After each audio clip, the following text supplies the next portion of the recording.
बड़ा सुंदर प्रसंग है।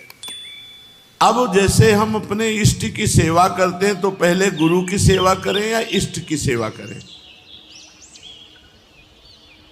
बाबा बोले, सीताराम दास जी महाराज, पहले गुरु की पूजा करके फिर इष्ट की पूजा शुरू करें। जो पूजन सामग्री है उसमें से 2 पुष्प उठाए, पहले गुरुदेव को अर्पित किए और साष्टांग प्रणाम किया और फिर इष्ट पूजा की। चंदन आदि जो अन्य सामग्री है वो गुरुदेव को प्रसन्नता होगी जब श्यामा श्याम को अर्पित करोगे। लेकिन पहली पूजा गुरुदेव की, जब हम पूजा करने के लिए बैठे तो पहले 2 पुष्प गुरुदेव के चरणों में अर्पित करके साष्टांग प्रणाम, फिर उनसे अनुमति लेकर के श्री जी की सेवा प्रारंभ करें।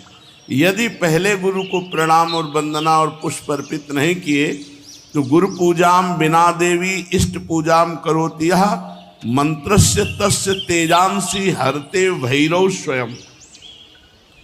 भगवान शिव कह रहे हैं, हे देवी, यदि गुरु पूजा न करके सीधे इष्ट पूजा की जाए तो उसके मंत्र का कभी प्रकाश नहीं होगा। उसमें जो ऐसा पूजन करने वाला है तो गुरु मंत्र का प्रकाश नहीं होगा और जितनी पूजा करेगा उसका प्रभाव सब भैरव हरण कर लेगा।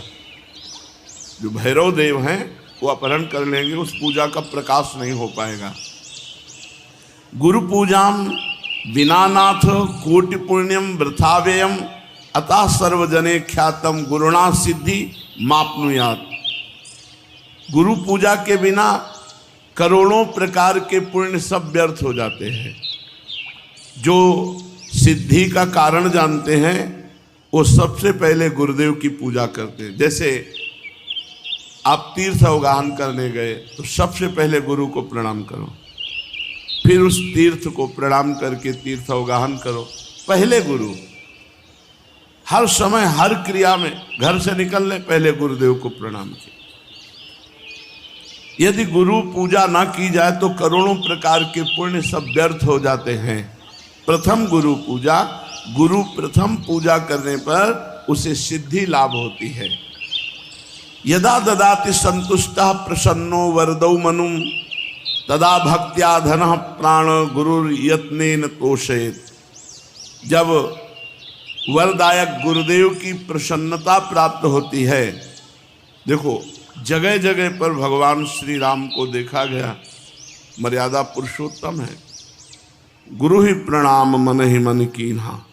जब जा रहे हैं धनुष की तरफ तो प्रगट में प्रणाम करके आज्ञा लेकर जा रहे हैं, और जब वहाँ धनुष भंग करना है तो उठाकर पहले गुरु की तरफ देखा और गुरु ही प्रणाम मन ही मन कीन्हा, और फिर धनुष भंग कर एक एक कदम पर भगवान श्री राम गुरु की आज्ञा के अनुसार चलते हैं। हमारी हर चेष्टा गुरु को सम्मुख करके होनी चाहिए। जो अपने गुरुदेव को प्रसन्न कर लेता है, संतुष्ट कर लेता है, उसके गुरुदेव सर्व सिद्धि कारण प्राण बन जाते हैं। गुरुदेव प्राण हो गए, अब कौन सी सिद्धि बकाया रह गई। भोग्य भोज्यानि वस्तूनि गुरुवे चा समर्पयेत् तच्छेषमिति संचित्य चानुभूयात् सुरेश्वरी। हे देवी, सभी भोग, सभी भोज्य वस्तुएं जो गुरुदेव को अर्पण करता है और फिर गुरुदेव की जूठन पाता है, अगर गुरुदेव समीप नहीं है तो उनकी छवि विराजमान करके भाव से गुरुदेव को भोग लगावे और फिर उनका उच्छिष्ट प्रगट मान करके पावे कि मेरे गुरुदेव ने पाया है। इस उच्छिष्ट पान मात्र से समस्त सात्विक वृत्तियां उदय हो जाती हैं।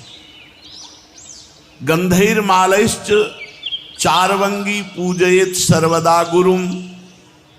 हे सुंदरांगी देवी, जो गंध से, माला से, अन्य वस्तुओं से गुरुदेव की पूजा करता है, अगर गुरुदेव प्रगट में नहीं मिलते हैं तो उनकी छवि विराजमान करके ठीक वैसे ही भाव से करो जैसे प्रगट में गुरुदेव की पूजा कर रहे हो। हे देवी, जो व्यक्ति अपने गुरुदेव की निष्कपट भाव से सेवा भक्ति करता है और उनका जूठन पाता है, महाप्रसाद, तो जितने तीर्थ आदि हैं, जितने व्रत आदि हैं, उसको कुछ करने की आवश्यकता नहीं। सब तीर्थों का फल, सब व्रतों का फल गुरु को पूजन करके, उनको भोग लगा के, उनका उच्छिष्ट पाने से प्राप्त हो जाता है।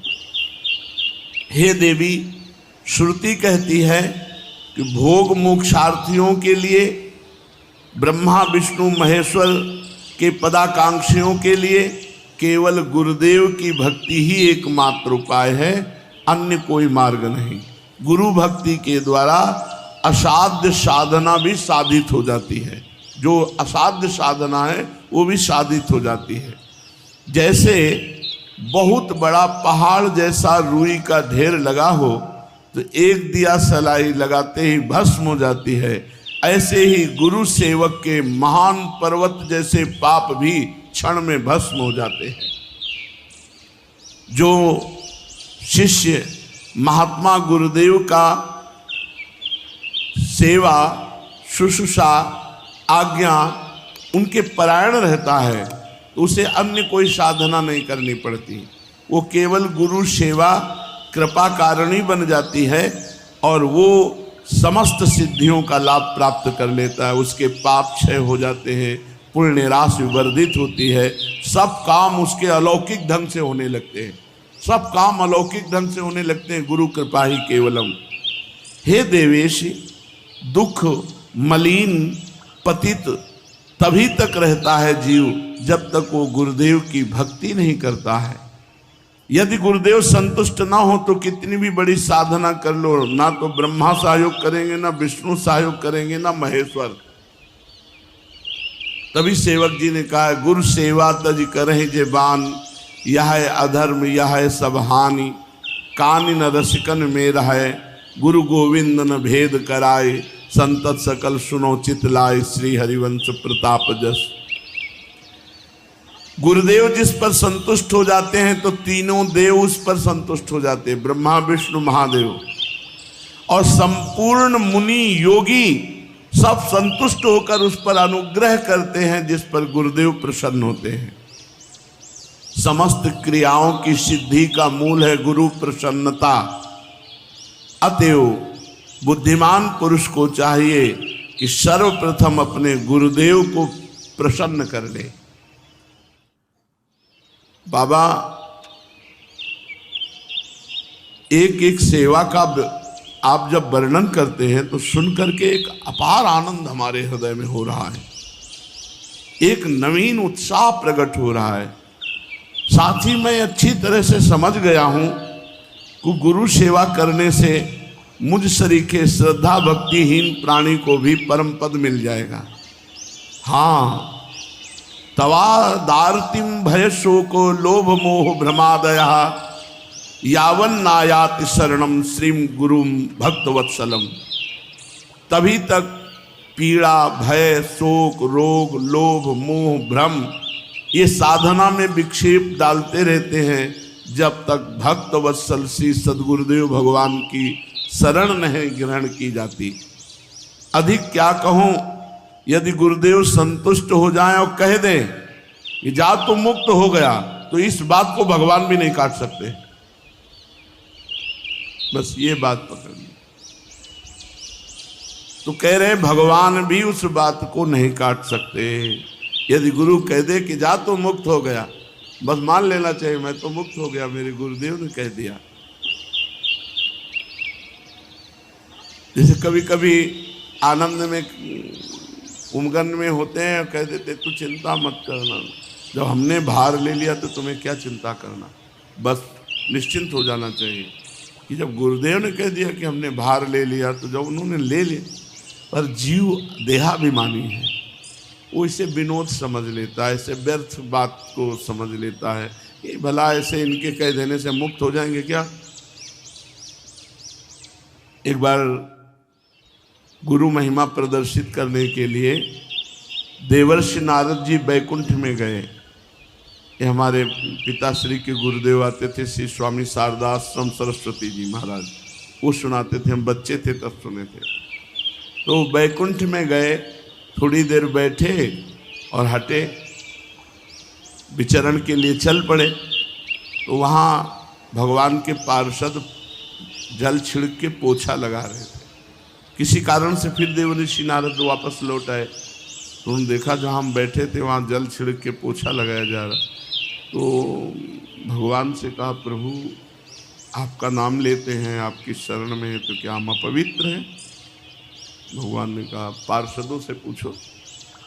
पार्षदों से पूछा तो पार्षदों ने कहा, आपने आज तक गुरु नहीं बनाया, इसलिए आप महान भक्त तो हैं, लेकिन जहाँ आप बैठोगे तो निगुरा जहाँ बैठता है वो अपवित्र जगह हो जाती है। तो देवर्षि नारद जी ने भगवान से कहा कि आप ही हमें बताओ, हमारे तो गुरु आप ही हो, आप बताओ हम किसको गुरु वरण करें? तो कहा, कल प्रातः काल आंख उठते ही जिस पर पहली दृष्टि पड़ जाए उसी गुरु बना लेना। प्रातः काल आंख खुली, जब बाहर निकले, पथ में देखा तो बहंगी में दोनों तरफ जल भरे हुए कहार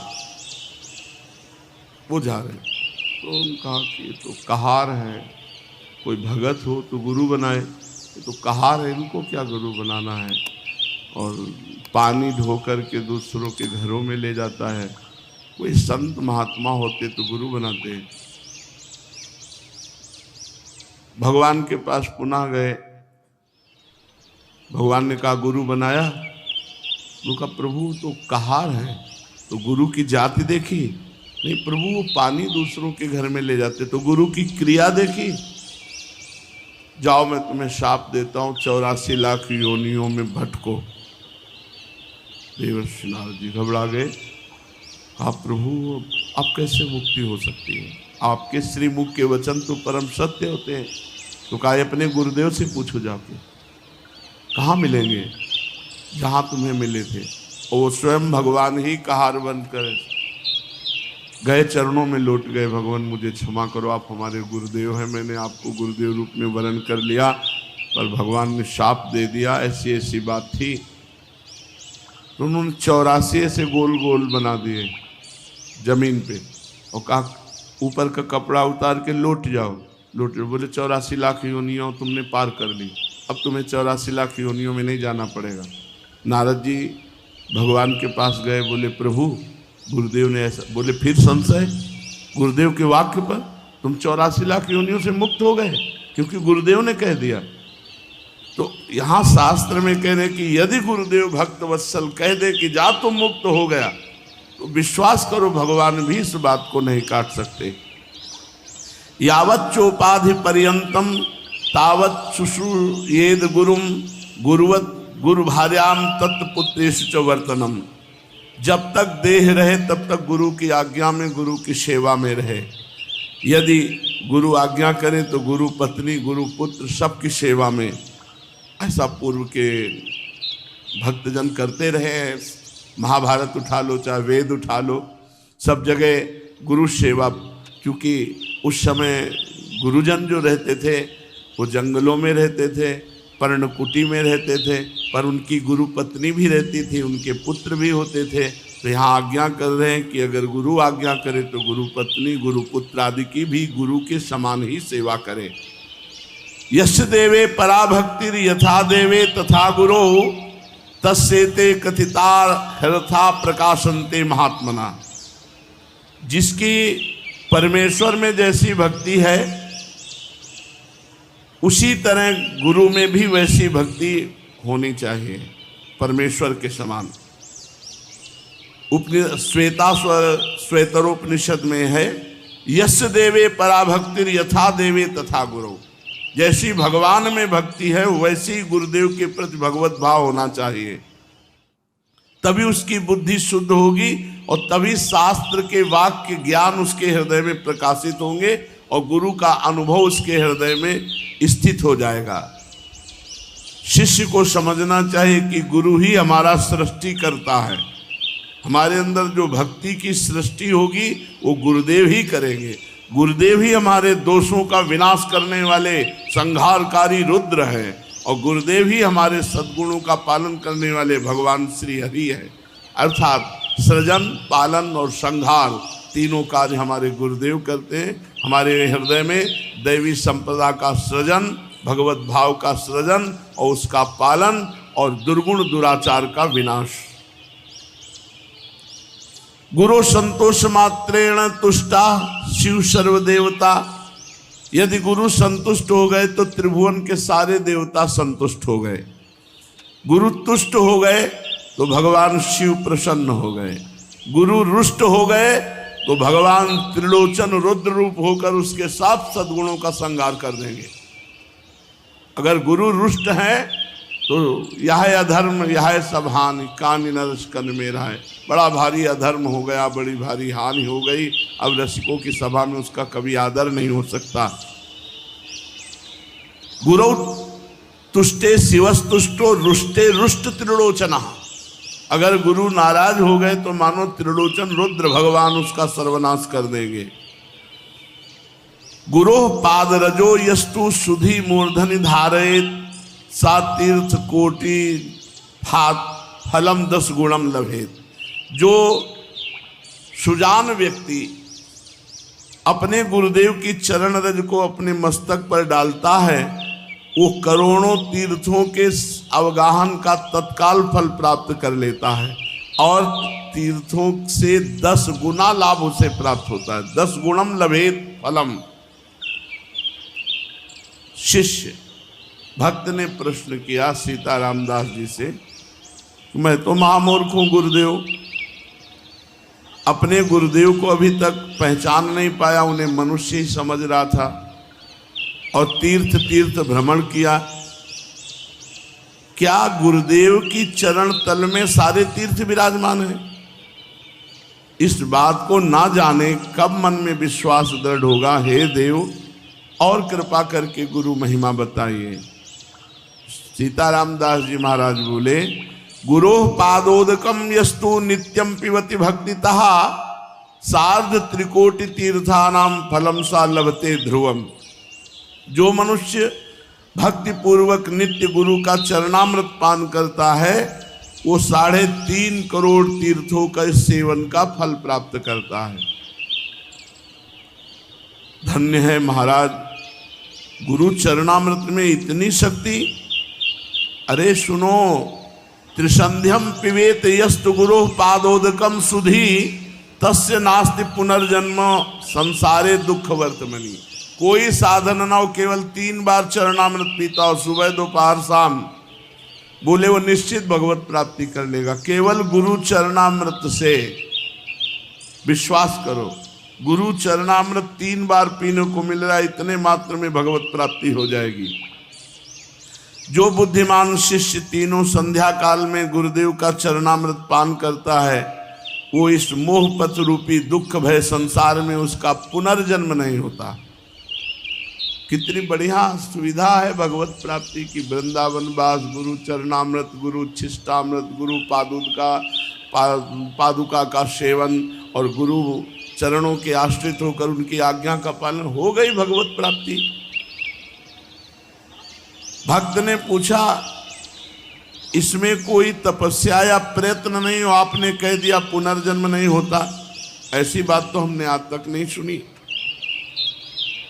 कंचन को त्यागो, कामनी को त्यागो, ये त्यागो वो त्यागो, ये बातें तो सुना है। केवल 3 बार चरणामृत रोज पीता रहे, भगवत प्राप्ति हो जाएगी, पुनर्जन्म नहीं होगा। वत्स, बाबा बोले बेटा ये बहुत गुप्त बात है, बहुत श्रद्धा की बात है। ब्रह्मा विष्णुश्च रुद्रश्च सर्वाश्च पितृदेवता तिष्ठन्ति श्री गुरु पाद पद्मार्चिते शुभे जले। जो गुरु को चरण प्रक्षालन के लिए जल अर्पित किया गया और गुरु के चरण धोए गए और फिर चरणामृत पिया गया तो सारे पितरों का उद्धार हो जाता है। सर्वाश्च पितृदेवता, तर्पण से उनको जो तृप्ति नहीं होती, गुरु चरणामृत से सारे पितरों का उद्धार हो जाता है। और गुरु पाद पद्म का जो जल है, चरणामृत है, पीने से ब्रह्मा विष्णु रुद्र सब देवता उसके अधीन हो जाते हैं। गुरो पादोदकम यस्तु नित्यम पिबेत मानुषः धर्मार्थ काम मोक्षा निधियो जायते च सः। जो मनुष्य नित्य गुरु का चरणामृत पान करता है वह धर्म अर्थ काम मोक्ष का स्वामी हो जाता है, अर्थात चारों पुरुषार्थ उसको प्राप्त हो जाते हैं। अपिवा विगलत पाद प्रक्षालन जलम यदि पिवेद अमृत भावेन यह सा देवी पुरम व्रजेत। गुरु के चरण से स्पर्श किया हुआ जो चरणामृत है उसका जो पान करता है वो साक्षात भगवत धामवासी हो जाता है। गुरु पादोदकम यस्तु शीर्षा धारयेन नरः सा सर्वतीर्थजम पुण्यम लभते नाम संशयः। जो व्यक्ति स्नान के समय गुरु चरणों का ध्यान करते हुए अपने मस्तक पर जल डाला तो सारे तीर्थों के स्नान का फल प्राप्त हो गया। विश्वास करो इन बातों पर। सर्व तीर्थावगाहा नाम फलम प्राप्नोति निश्चितम गुरोः पादोदकम सम्यक संसारारणवतारणम। जो गुरु चरणामृत अपने सर पर धारण करता है उसे समस्त तीर्थों के अवगाहन का फल निश्चित ही प्राप्त होता है, क्योंकि गुरु का चरणामृत सम्यक रूप से संसार सागर से उद्धार करने वाला है। अज्ञान मूल हरणम जन्म कर्म निवारणम ज्ञान वैराग्य सिद्ध्यर्थम गुरु पादोदकम पिबेत। जो रोज गुरुदेव का चरणामृत पीता है उसके जन्म मरण का चक्र खत्म हो जाता है, ज्ञान वैराग्य उसका सिद्ध हो जाता है। गुरु पादोदकम पेयम गुरुर उच्छिष्ट भोजनम गुरु मूर्ति सदा ध्यानम गुरु स्तोत्रम सदा जपेत। जो गुरुदेव की चरण पादुका का पूजन करता है, गुरु चरणों की चरणामृत का पान करता है और गुरु की जूठन पाता है और गुरु के अधीन रहता है, त्रिभुवन में उसके लिए कुछ दुर्लभ नहीं है। गुरु महिमा तो आपने निहाल कर दिया सुनाकर। पादुका का महत्व, सेवा, पूजा और चरणोदक का पान सुन लिया। अब शिष्य के लिए और ज्ञातव्य क्या है? बाबा बोले, बेटा वत्स गुरोरन्नम महादेवी यस्तु भक्षणम आचरेत कोटि जन्मार्जितम पापो तत्क्षणादेव नश्यति। न स्नानम पाद शोचव्य न चवाचमनम चरेत प्राप्ति मात्रेण भोक्तव्यम नेवस्थानम विचारेत। महादेवी, जब मनुष्य को भगवान की कृपा का विशेष प्रभाव होता है तब गुरु की जूठन मिलती है। ऐसे नहीं मिल जाता कि बहुत तड़पना पड़ता है, बहुत व्याकुलता अंदर भगवान जब देखते हैं तब व्यवस्था बना देते हैं गुरु उच्छिष्ट की। गुरु चरणरज, गुरु चरणामृत, गुरु पादुका, गुरु उच्छिष्टामृत, ये सब गुरुदेव की कृपा से प्राप्त है। जो गुरुदेव को भोग लगता है उस अन्न का जो कण है वो जब मुख में जाता है तो तत्काल सारे पाप नष्ट हो जाते हैं। स्नान, पाद प्रक्षालन, आचमन, गुरुदेव का जो भी है, आचमन किया हुआ जूठा जल है, स्नान किया हुआ सर्वांग जल है। कितनी महिमा पूर्व के संत जानते हैं इन बातों को।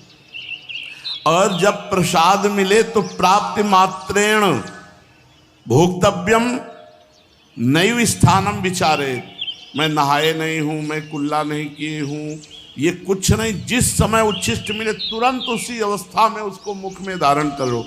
प्राप्ति मात्रेण भोक्तव्यम नैव स्थानम विचारे। विचार करने की गुंजाइश की, अच्छा रख दो फिर पा लेंगे। पहले थोड़ा ही किनका चाहे पाओ, तुरंत पाओ जब गुरु उच्छिष्ट मिले, भगवत उच्छिष्ट मिले। ना ब्राह्मण्यम ना कौलिन्यम ना जाति नाम विचारणम ना ज्ञाति सुत बंधु नाम सत्यानाम तत्र चिंतयन। एक स्थानम स्थितम अन्नम तत्तीर्थश्च मंडलीकृतम भोक्तव्यम मोक्षदम शूद्र स्पृष्टम न चिंतयेत। ये बहुत बड़ा अपराध है यदि गुरु की जाति पर दृष्टि रखी जाए कि गुरुदेव किस जाति के हैं। बहुत बड़ा अपराध हो जाएगा। प्रायः जो ज़्यादा अपने में देहाभिमानी जन जो जाति अभिमान करते हैं उनसे ही अपराध बन जाता है। ये चीज़ें बहुत सावधानी की हैं कि कभी किसी संत के उच्छिष्ट पाने के समय ये बात मत पूछो कि किस जाति के हैं, किस कुल के हैं।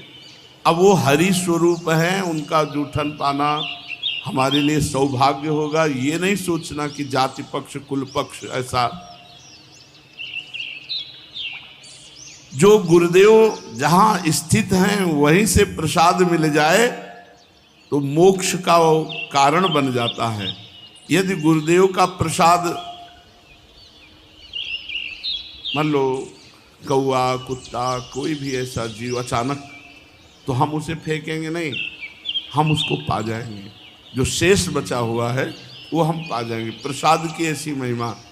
हरिराम व्यास जी ने कहा यदि कुत्ता जूठा कर जाए या कौआ ऊपर से बीज डाल दे तो हम उतना हटा करके वो बीज फिर हम प्रसाद पा लेंगे। प्रसाद को नहीं फेंका जाता कि प्रसाद में, और प्रसाद को गर्म नहीं किया जाता कि अब ठंडा है चलो रोटी गर्म कर लो, सब्जी गर्म कर लो, वो फिर अपमान है प्रसाद का। जैसा प्रसाद मिला ठीक वैसा उसी समय पा लिया जाए, ये सर्वप्रथम प्रसाद का सम्मान है। अगर आप कहीं बहुत ऐसा कुछ है, बिजी हैं भाई कि प्रसाद से ज़्यादा आप कोई महिमाशाली कार्य कर रहे हैं, तो किनका तो ले लीजिए, बाद में पा लेना। और मुंह जूठा नहीं माना जाता प्रसाद पाने के बाद। प्रसाद पाके तुरंत आप निज मंत्र जप सकते हैं, गुरु उच्छिष्ट और हरि प्रिया उच्छिष्ट पाने के बाद तुरंत उसमें जूठन नहीं माना जाता।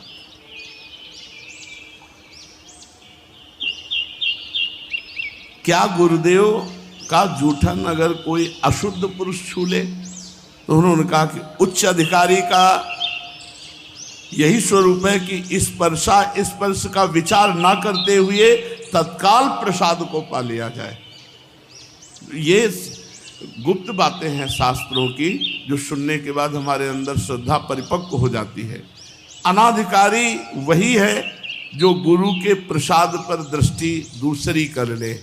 अरे ऐसा अधिकारी वही है जैसा, मतलब गुरु अधिकार की तो बात सबको पचेगी भी नहीं। जो एक बार बाल कृष्ण दास जी के पावन चरित्र में जो उस समय के श्रोता हैं, और मतलब पचेगी ही नहीं, किसी को नहीं पचेगी, छी ऐसे होगा, नहीं होगा। मतलब महाराज जी की अशुद्ध बेशुद्ध अवस्था, और उस समय वो लघु शंका, तो उसका प्रसाद सबने, मतलब पचेगी ही नहीं किसी की कि ऐसा कैसे हो सकता है। और बाल कृष्णदास जी के पावन चरित्र में लिखा हुआ है, उन सब देवी जी और जितना भी परिकर था सबने, और श्री कृष्णाकार वृत्ति में उनको होश नहीं है, तो ऐसा। गुरोर उच्छिष्टकम देवी भुक्ति मुक्ति प्रदम भवेत अवश्यम वैष्णव शिष्य भोक्तव्यम तद दिने दिने। हे देवी, गुरु का उच्छिष्ट जो प्राप्त करता है रोज, तो उसे भोग ऐश्वर्य भी प्राप्त होता है और मोक्ष भी प्राप्त होता है। वो अहोभाग्य है उसके जिस वैष्णव को अपने गुरुदेव का रोज उच्छिष्ट प्राप्त होता हो।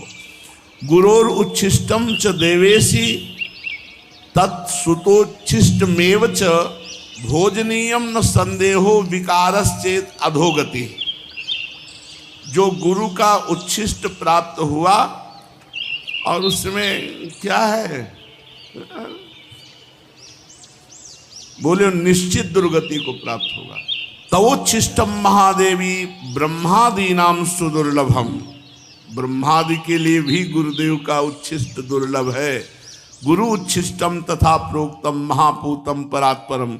जो गुरु का उच्छिष्ट पाता परम पूत अर्थात परम पवित्र हो जाता है।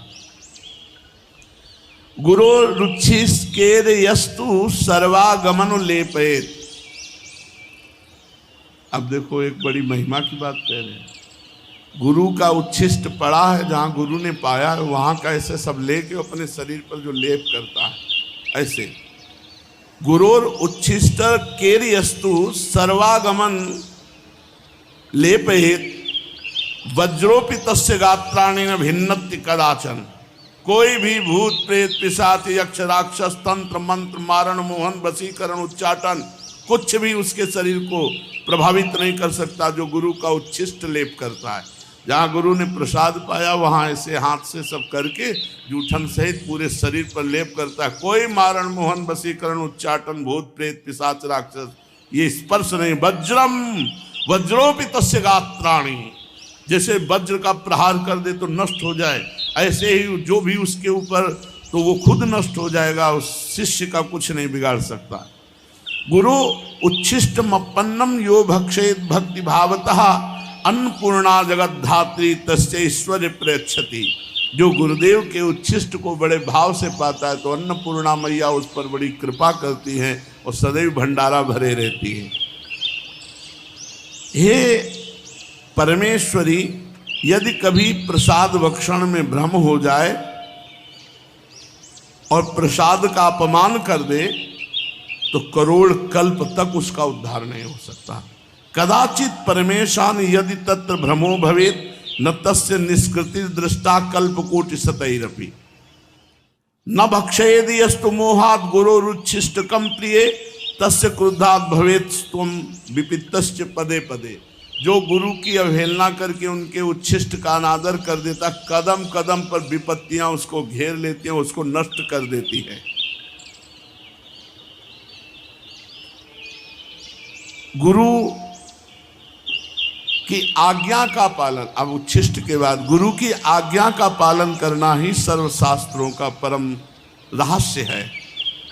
गुरु आज्ञा का कभी उल्लंघन न करे और न उनकी बात का कभी खंडन करके अपनी बुद्धि लगाकर उत्तर दे। दास की तरह दिन रात उनकी आज्ञा का पालन करे। न शृणुयाद गुरो वाक्यम शृणुयाद्वा परांगमुखा अहितम वा हितम वापी रौरवम नरकम ब्रजेत। जो गुरु की आज्ञा का उल्लंघन करके अपनी मनमानी आचरण करता है उसको रौरव नरक की प्राप्ति होती है। आज्ञा भंगम गुरुर्देवी या करोति सा मूढ़धि प्रयाति नरकम घोरम सुकरत्व मापनुयात। जो गुरु आज्ञा का उल्लंघन करता है वो सूकर कुकर योनि को प्राप्त होता है। वृथा धर्म वृथा आश्चर्यम वृथा दीक्षा वृथा तपः। उसका तपस्या बेकार, उसकी दीक्षा बेकार, उसका आचरण बेकार, उसका धर्म बेकार, जो गुरु की आज्ञा का उल्लंघन कर देता है। निर्गतम यद गुरुर्वक्तात् सर्वशास्त्रम तदुच्चेत गुरु कार्ये स्वयं शक्तो ना परम पेर ये तेत्पे। गुरु के मुख कमल से जो शब्द निकला वही हमारे लिए शास्त्र है। गुरु का जो आदेश हुआ वही कार्य हमारे लिए धर्म है। गुरु की प्रेरणा ही हमारे लिए सब कुछ है, हम कुछ उसमें विचार नहीं करते। यदि गुरुदेव अन्यायपूर्ण आज्ञा करें तो बाबा शिष्य को बिना विचार किए उसका पालन कर लेना चाहिए। अपि तत्रम विरुद्धम वा गुरुणा कथ्यते यदि तत्समंतम भवेद वेद महारुद्र वचो यथा। ये शास्त्र सम्मत बात कह रहे, कोई मनगढ़ंत बात बाबा नहीं कह रहे, इसीलिए श्लोक भी लिखा हुआ है। अगर गुरु की आज्ञा का निर्विकार भाव से पालन कर रहा है शिष्य, गुरु जी ने क्या बोल दिया, विकार नहीं आना चाहिए, वैसे ही सहर्ष, तो वो गुरु कृपा का लाभ उसको प्राप्त होगा जो किसी साधना से नहीं प्राप्त होता। समर्थ गुरु रामदास जी महाराज के बहुत से शिष्य थे। शिष्य जहाँ बहुत होते तो ईर्ष्या भी हो जाती कि गुरुदेव उनको ज़्यादा प्यार करते हैं, हमको नहीं प्यार करते। धीरे धीरे सब शिष्यों में कोई एक होता है जो पूर्ण प्राण समर्पित होता है, एक होता है, कोई बिरला ही होता है जो ऐसे, उन बिरलों में से हजारों थोड़ी होते हैं। तो ईर्ष्या बढ़नी शुरू हो गई जो उनकी शरीर सेवा में रहते थे कि क्या हम शिष्य नहीं, हमको कभी सेवा का आदेश नहीं होता, ऐसा वैसा, बड़ा प्यार करते हैं। तो समर्थ गुरु रामदास जी ने एक दिन लीला करी, टांग पे फोड़े का नाटक किया और भारी पट्टी बंधवा के कराहने लगे, बहुत दर्द है। अब सब शिष्य परिकर को बुला, बहुत दर्द है, वैद्य बुलाए, नहीं इसकी दवा तो हम जानते हैं, फोड़े का मुंह यहाँ है, अगर पूरा मवाद पी जाए कोई तो अभी हम ठीक हो जाएंगे। मवाद लघु शंका लगी गुरुदेव, मवाद कौन गुरुदेव का पिएगा। सब धीरे धीरे सकिलने लगे, पीछे बातचीत करते हुए पीछे हटते। समर्थ गुरु की सब पे दृष्टि, केवल वही रह गए जो शरीर। सब शिष्यों को बुलवाया, फिर दोबारा किया, लघु शंका हो गई हो तो आ जाओ। बोले देखो ये पीने के लिए तैयार है। तो बोले पट्टी उठाई, बोले ये है मुंह फोड़े का, कहा गुरुदेव, और जो भी पिया तो बस पीते चले गए, इतना मीठा पीते चले गए पूरा। और जब पी चुके तो पूरी पट्टी हटाई और देखा तो गुठली और रस सब पी गए थे। आम था, लंगड़ा आम लंगड़ा आम बांधे हुए थे। बोले गुरुदेव ऐसा तो रोज पिलाया करो तो आनंद हो जाए।